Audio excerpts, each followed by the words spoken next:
तो स्वागत है आपके मेरे YouTube चैनल पे। आप लोगों ने बहुत बार देखा होगा जब कोर्ट में केस फाइल होते हैं तो वहाँ पे जनरली दो पार्टीज़ होती हैं, जैसे कि प्लेंटिफ और डिफेंडेंट। जब भी सिविल केस चलता है तो उसमें बहुत सारे प्रोसीडिंग्स आगे चलती हैं।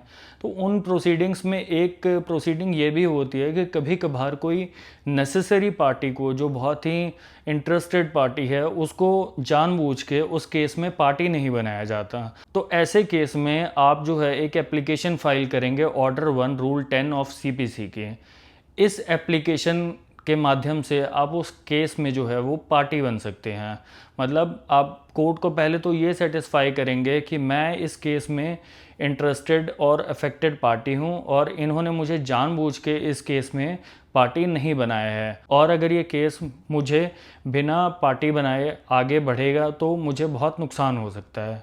तो एग्ज़ाम्पल के तौर पे मैं आपको बताता हूँ। मान लीजिए कि 3 भाई हैं, एक आर्मी में है जो बॉर्डर पे है और 2 भाई गांव में रह रहे हैं। तो 2 भाई क्या करते हैं जो गांव में रह रहे हैं, वो तीसरे भाई का हिस्सा हड़पने के लिए एक फर्जी सूट फाइल करते हैं नीचे सिविल कोर्ट में, और उसको पार्टी नहीं बनाते जो आर्मी में बॉर्डर पे है। तो वो जो तीसरा भाई है जो आर्मी में है, उसे कोर्ट को सेटिस्फाई करना होगा कि मैं इस केस में इंटरेस्टेड और अफेक्टेड पार्टी हूँ, और वो एप्लीकेशन फाइल करेगा ऑर्डर 1 रूल 10 का कि मुझे इस केस में पार्टी बनाया जाए। अगर ये केस मुझे बिना पार्टी बनाए ही डिसाइड हो गया तो मुझे बहुत नुकसान हो सकता है।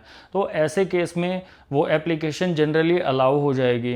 बट अगर वो एप्लीकेशन डिसमिस कर देती है कोर्ट, तो आपके पास हमेशा एक राइट रिवीजन फाइल करने का। आप एक सिविल रिवीजन फाइल कर सकते हैं ऑनरेबल हाई कोर्ट के पास under section 115 of CPC, saying कि मेरी एप्लीकेशन ऑर्डर 1 रूल 10 की जो है वो डिक्लाइन कर दी नीचे वाली कोर्ट ने, बिना मुझे सुने या सुनने के बाद में इलीगल तरीके से। उसने कोर्ट ने ये डिसाइड ही नहीं किया कि इसमें मेरा वेस्टेड राइट या इंटरेस्ट बनता है या नहीं बनता है। अब इसमें कुछ कैचेस भी हैं। आप हर केस में उठ के एक एप्लीकेशन फाइल नहीं कर देंगे कि मुझे भी इस केस में पार्टी बनना है बिकॉज मैं इंटरेस्टेड और अफेक्टेड पार्टी हूँ। अगर आपके पड़ोस में 2 भाई हैं और उनका प्रॉपर्टी का विवाद चल रहा है, वो आपस में एक दूसरे के ऊपर केस डाल रहे हैं, तो आपका उसमें जिसमें कि कोई राइट ही नहीं बनता प्रॉपर्टी में, और वहाँ पे आप 110 के एप्लीकेशन फ़ाइल करते हैं, तो वो एप्लीकेशन ऑब्वियसली डिसमिस होगी। तो अगर कोई आपको एक ऐसा सजेशन भी देता है कि आप उसमें पार्टी बन जाइए, तो उस सजेशन को बिल्कुल ही कंसीडर मत करिएगा, बिकॉज़ वो आपके पैसे की वेस्टेज रहेगी, कोर्ट का टाइम वेस्ट होगा और उनका सूट जो है वो डिले हो जाएगा।